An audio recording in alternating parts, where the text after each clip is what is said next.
Di awal film ini diperlihatkan seorang gadis yang sedang dalam perjalanan pulang.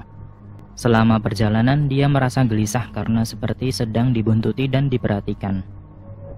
Sesampainya di kamar apartemen, gadis tersebut mendapati kamarnya dalam keadaan gelap. Dan dia sudah beberapa kali mencoba menghidupkan lampu namun tidak bisa. Akhirnya dia menggunakan lampu yang ada di ponselnya sebagai alat penerangan dan tak lama kemudian dia mendengar suara dari dalam ruangan tersebut. Dia mencari tahu sumber suara tadi dan saat mengecek sebuah lemari, tiba-tiba muncul seseorang yang langsung membekapnya dari belakang. Dan film pun dimulai. Adegan berpindah di kamar apartemen seorang perempuan bernama Cho Kyung Min dan dia sedang tidur dengan seorang pria. Setelah itu si pria terbangun oleh suara alarm jam tangan dan dia makan lalu pergi. Selanjutnya disusul oleh Kyung Min yang juga terbangun. Dia bersiap-siap untuk berangkat bekerja. Sebelum meninggalkan kamarnya, tidak lupa dia menutup kloset dan merapikan jemuran di kamarnya. Oh iya, perlu diingat bahwa semua yang aku jelasin nanti akan saling berkaitan, jadi mohon disimak dengan baik-baik ya. Lanjut, saat akan mengunci kamarnya dari depan, dia merasa ada hal yang aneh karena door lock di pintunya terbuka dan tampak kotor. Demi keamanan, akhirnya dia merubah kata sandi di alat tersebut.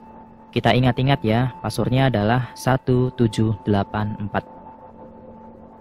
Sesampainya di tempat kerja, dia menjalankan tugasnya sebagai teller di suatu bank. Sepulang Kyung Min dari tempat kerjanya, kita diperlihatkan dengan seseorang perempuan lagi bernama Yojo. Dia ini adalah teman dekat Kyung Min.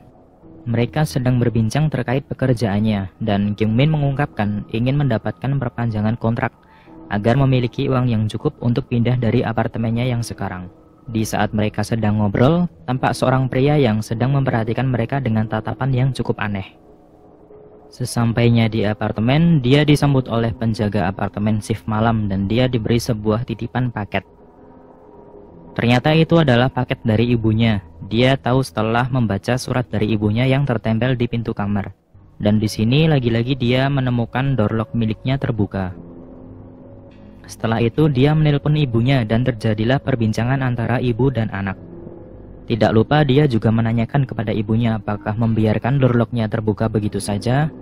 Namun ternyata ibunya tidak merasa melakukan hal tersebut. Nah, di sini Kyung Min nampak kebingungan siapa yang sudah mengotak-atik door lock miliknya. Saat akan tertidur, tiba-tiba terdengar suara orang mengetuk pintunya. Tidak hanya mengetuk, bahkan orang tersebut berusaha memasukkan kata sandi pada door lock. Namun beberapa kali dicoba ternyata gagal. Dan lebih parahnya lagi, gagang pintu kamarnya digerak-gerakan dengan cepat seperti akan dibuka dengan paksa. Akhirnya dia mencoba memberanikan diri untuk mengecek siapa orang tersebut. Namun saat dilihat melalui lubang pintu, ternyata tidak ada siapa-siapa. Kyung Min yang merasa khawatir akhirnya melapor kepada polisi. Polisi datang dan melakukan pengecekan. Namun karena tidak ada barang bukti yang kuat, akhirnya kejadian tersebut tidak bisa ditindaklanjuti. Dan ternyata, menurut pengakuan dari polisi, bukan kali ini saja Kyung Min melaporkan hal serupa.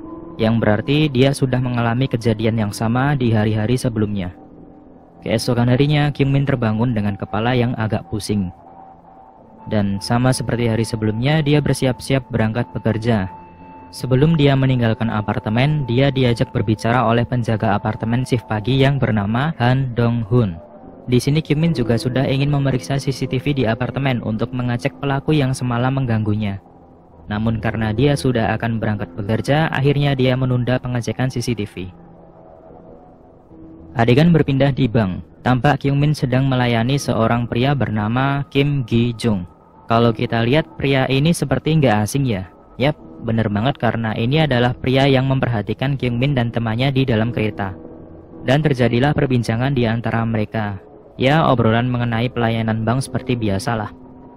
Tapi kalau dilihat-lihat, Gi-jung ini terus memandangi Kyung Min, sepertinya dia menyukainya.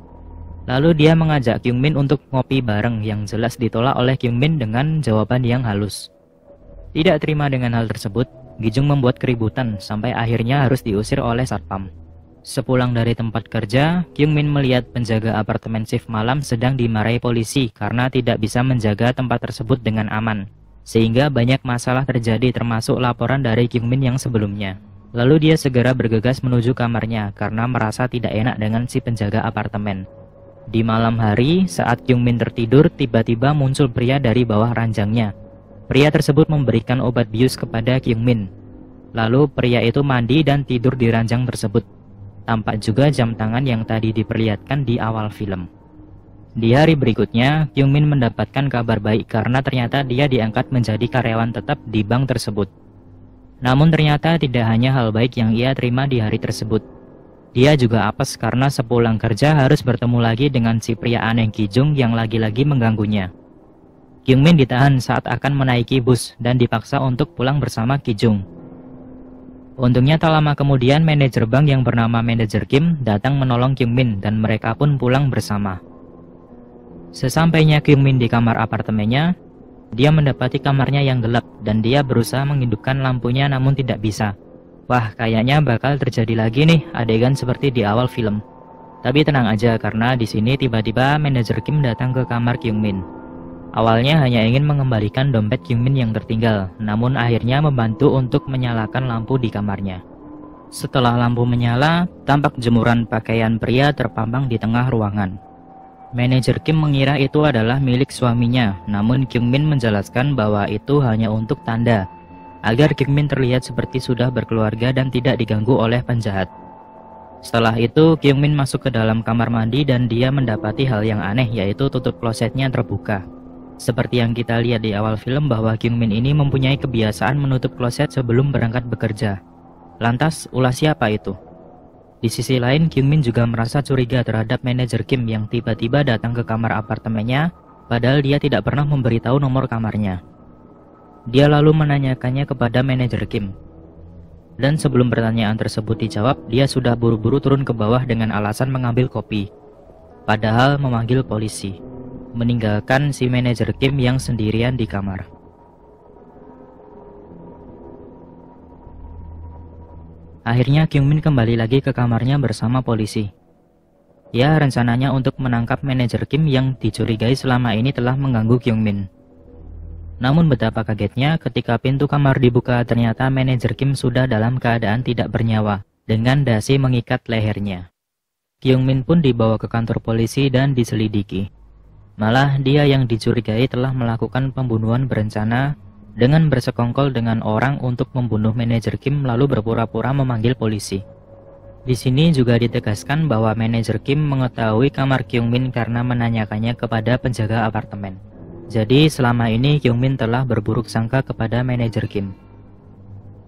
Walaupun belum dipastikan sebagai tersangka, namun hal ini jelas berpengaruh terhadap hidup Kyungmin. Dia mendapatkan stigma negatif dan jabatannya dicopot dari tempat kerjanya. Suatu ketika, Kyungmin kembali ke apartemen untuk melakukan pengecekan CCTV.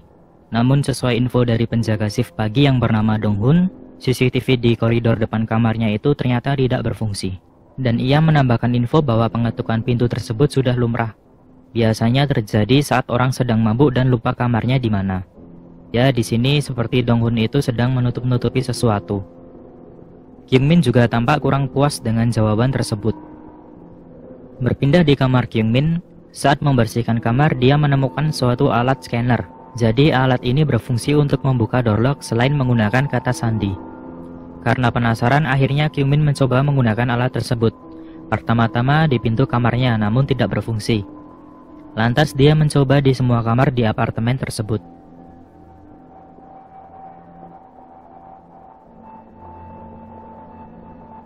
Akhirnya dia menemukan door lock yang cocok. Dan dia masuk ke dalam kamar lalu mencari tahu siapa pemilik kamar tersebut. Saat sedang melihat-lihat sekitar, ditemukanlah berkas surat-surat mengenai kartu kredit dengan nama pemilik Kang Sung-hye. Keesokan harinya, Kyungmin bertemu dengan Hyojo. Bermodalkan berkas yang ditemukan sebelumnya, Hyojo bisa mendapatkan daftar transaksi dari kartu kredit milik Sung-hye. Tujuannya adalah untuk menyelidiki lebih lanjut tentang Sung-hye. Kalau ditanya kenapa Hyojo bisa mendapatkan data tersebut, ya jelas saja karena dia sendiri adalah pegawai bank yang sudah pasti memiliki akses untuk mendapatkannya. Tampak ada yang mencurigakan dari daftar transaksi tersebut karena penggunanya selalu membeli produk dengan harga 3.200 won setiap jam 13.00. Bertempat di minimarket di dekat apartemen Kyungmin. Hyojo juga mencoba mengirim pesan ke nomor Seung Hye untuk mencari tahu, namun sayangnya tidak ada respon. Akhirnya mereka memutuskan mengecek langsung ke minimarket. Tujuannya adalah untuk mengetahui barang apa sajakah yang seharga 3.200 won. Namun sayangnya mereka tetap tidak menemukan titik terang karena kekurangan petunjuk. Suatu ketika saat mereka sedang makan, pada pukul 13.00, terdengar seorang wanita sedang membeli bubur sayur dengan harga 3.200 won. Mereka mencurigai itu adalah Kang Seung Hye, lalu mereka mengejarnya. Saat melakukan pengejaran, mereka kehilangan jejak dan akhirnya memutuskan untuk berpencar. Di satu sisi, Kyungmin menemukan suatu rumah dan di depannya terdapat tumpukan wadah bubur sayur, sama seperti yang dia lihat di minimarket. Dia pun mencoba masuk ke rumah tersebut dengan memasukkan kata sandi ke door lock yang terpasang di pintu. Ya, dia asal-asalan gitu masukin passwordnya. Sudah beberapa kali dicoba, namun gagal. Lalu, mungkin instingnya mengatakan sesuatu.